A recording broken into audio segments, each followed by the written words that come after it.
experto internacional en seguridad Edgardo Buscaglia ayer.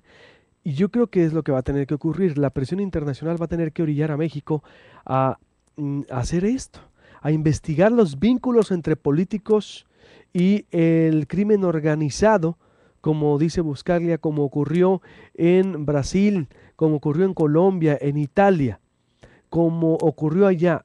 Iniciativa, voluntad para castigar el vínculo entre gobernantes y el crimen organizado. O hay un texto acá de Diego Osorno en horizontal.mx también que dice, ¿por qué la detención del siglo no llevó al juicio del siglo? ¿Por qué no lo extraditaron? Reforma hoy en primera plana también dicen que se preparaba la extradición de Chapo Guzmán. Voy ahora con un enfoque internacional y regional de la información.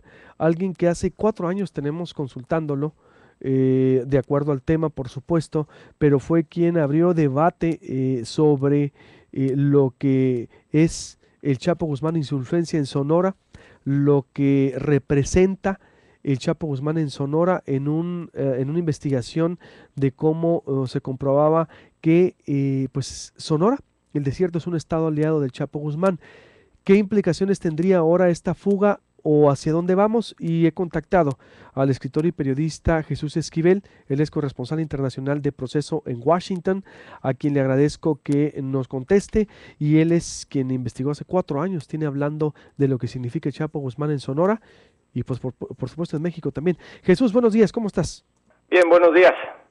¿Cómo ves esta situación? Bueno, la nueva fuga, primero, ¿cómo se está viendo desde Washington, allá con tu cobertura internacional? ¿Cómo está viendo Estados Unidos o el pulso de los colegas de la opinión pública, primero la fuga del Chapo?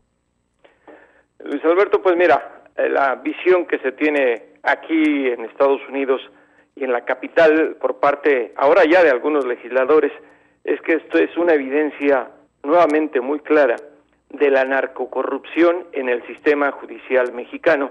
Y obviamente esto orilla a que se hagan burlas, a que se insista en que el gobierno mexicano tiene esa ineptitud para poder procesar a capos de la índole de Joaquín El Chapo Guzmán Loera, y está claro que hubo complicidad. Digo, anoche lo decía el secretario de Gobernación Osorio Chong, y parecía hasta broma. ¿De verdad cree que hubo complicidad? Pues claro que hubo complicidades y por eso se fugó el Chapo del penal del Altiplano. En los medios de comunicación se ha manejado con sorna esta noticia después de que su captura fue galardonada como un gran éxito por parte del gobierno de Enrique Peña Nieto en la lucha contra el narcotráfico, y la realidad ahora nos demuestra de esa incapacidad que tiene el gobierno de México para mantener en prisión a los narcotraficantes más peligrosos de nuestro país. Quiero hacer una pequeña acotación respecto al tema de la extradición que se ha especulado bastante. Estados Unidos nunca presentó oficialmente el pedido de extradición del Chapo al gobierno de México. Y lo que dice hoy este diario nacional respecto a que ya se preparaba, no es cierto. No se pueden hacer 6 solicitudes de extradición. El gobierno de Estados Unidos es uno y tiene que presentar una sola en base a todos los procesos judiciales que hay en contra del Chapo en Estados Unidos, que yo he revisado, créemelo, en los últimos años, cuántos procesos judiciales hay contra el Chapo, y son decenas, en más de 13 cortes federales de Estados Unidos, porque por todos lados el cártel de Sinaloa ha metido narcóticos a los Estados Unidos, y los encauzamientos en su contra que se vendrán ahora que es libre nuevamente.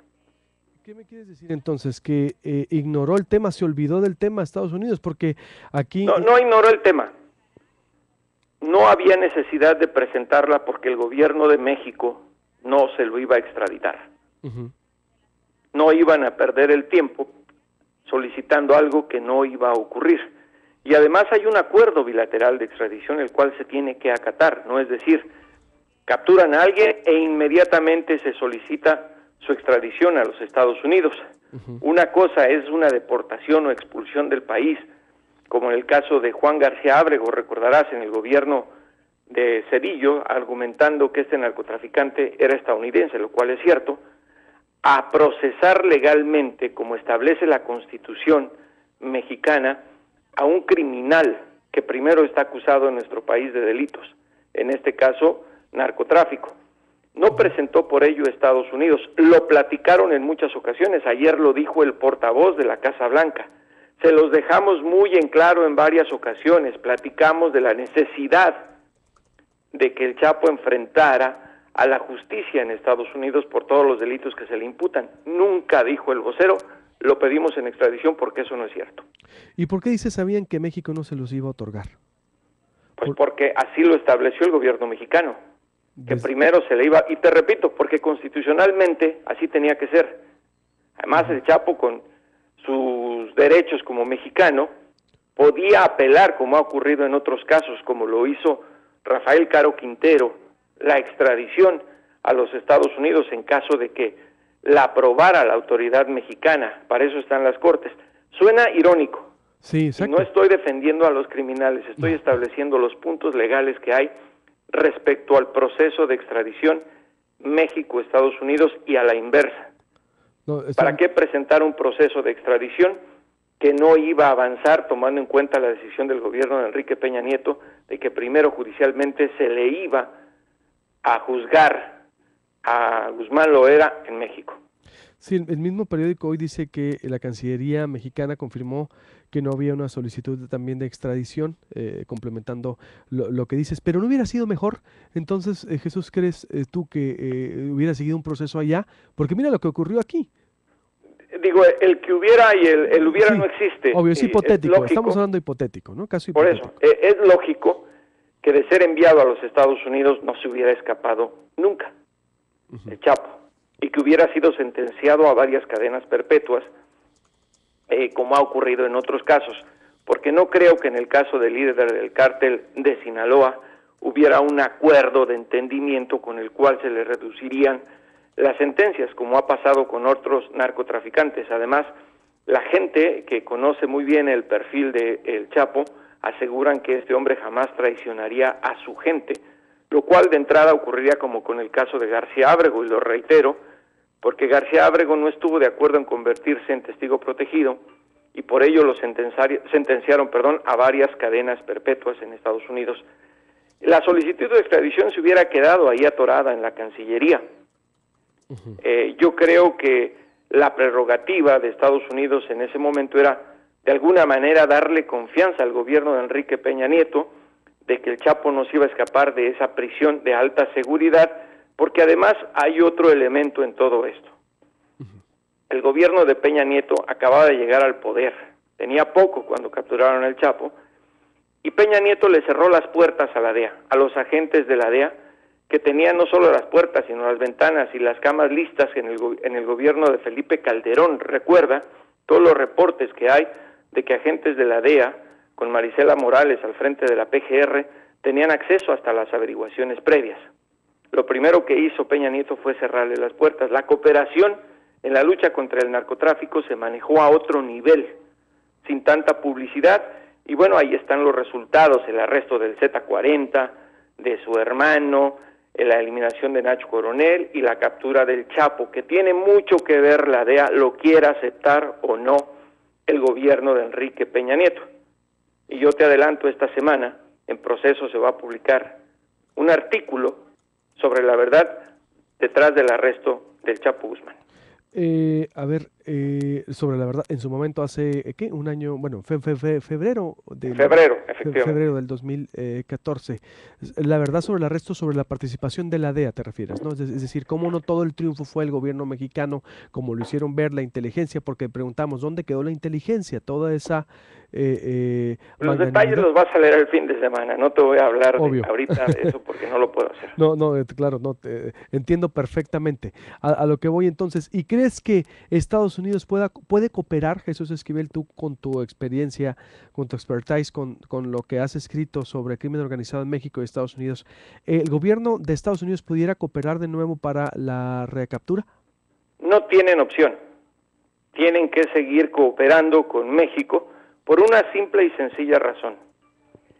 ellos han perdido la guerra contra las drogas aquí en Estados Unidos. El cártel de Sinaloa es el dueño absoluto del mercado de la heroína, que entra precisamente por Sonora en su mayoría en los Estados Unidos. Es el principal cártel que distribuye drogas en Estados Unidos. Es la principal organización del crimen organizado con muchos elementos en la Unión Americana. Hace unas semanas entrevisté a Jack Riley, lo cual se publicó en Proceso, el jefe de operaciones de la DEA, que técnicamente es el jefe de la DEA en estos momentos, porque no hay un administrador o administradora, ni nombrará a alguno Obama en lo que le resta de su mandato. Y me enseñaron un mapa clasificado, en el cual se establecían los puntos de distribución de drogas con un color amarillo en el mapa de Estados Unidos del cártel de Sinaloa. Era como ver la playera de la América que tanto odio, amarilla. Es decir, amarilla porque por la presencia, dices. Exactamente. ¿En qué tanto, por ejemplo? Lleno. ¿Lleno todo Estados Unidos? Lleno. Uf. Ojalá pueda conseguir, porque estoy trabajando en otro libro, Los narcos gringos, se llama, en el cual espero, una vez que se desclasifique ese mapa, publicarlo. Oye, pero allá también, bueno, Estados Unidos, ¿cómo falta? ¿Que cuándo va a caer un capo gringo? Por eso es que te digo, que no pueden no cooperar con México. Sería como escupir al cielo. ¿Y cuándo va a caer un capo? Por eso estoy escribiendo este libro, Los narcos gringos. Y créeme que es para que precisamente nosotros los mexicanos podamos entender las diferencias que hay entre el narcotráfico en México y el narcotráfico en Estados Unidos, con detalles, cómo operan, quiénes son, cómo trabajan, cómo colaboran. Sí. Es algo muy complicado. Jesús, se me está Lo que atravesando. sí te puedo decir es que en Estados Unidos no hay cárteles. ¿No hay qué? ¿Cárteles?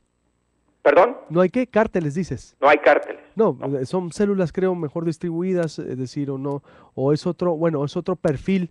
Es otro accionar del narcotráfico en Estados Unidos. Plenamente. Jesús, a ver, me falta lo de Sonora, pero tengo que hacer un corte. ¿Me puedes esperar o te vas a ocupar? Porque entiendo tu agenda, si no, le entramos Claro una que vez a lo sí, de te Sonora. espero. Bueno, gracias. Voy a hacer un corte, vuelvo ahorita con Jesús Esquivel, corresponsal internacional desde Washington de Proceso. Ya yo escuchó usted lo que viene en Proceso, hay que estar muy atento y es un experto en el tema y voy a cerrar con él sobre lo de Sonora, porque hace 4 años lo puso a debate también, ya me dio el análisis nacional e internacional de lo que significa, de cómo nos ven, de lo que viene, de lo que ocurre, hacia dónde vamos un poco y también esto es contundente, no había una solicitud de extradición de Estados Unidos formal por Chapo Guzmán. ¿Qué con Sonora? Vuelvo con eso para cerrar con Jesús Esquivel. Después Javier Valdés de Mis Narco. Voy retrasado con Javier Valdés hasta Sinaloa. Después del corte. Volvemos. Escuchas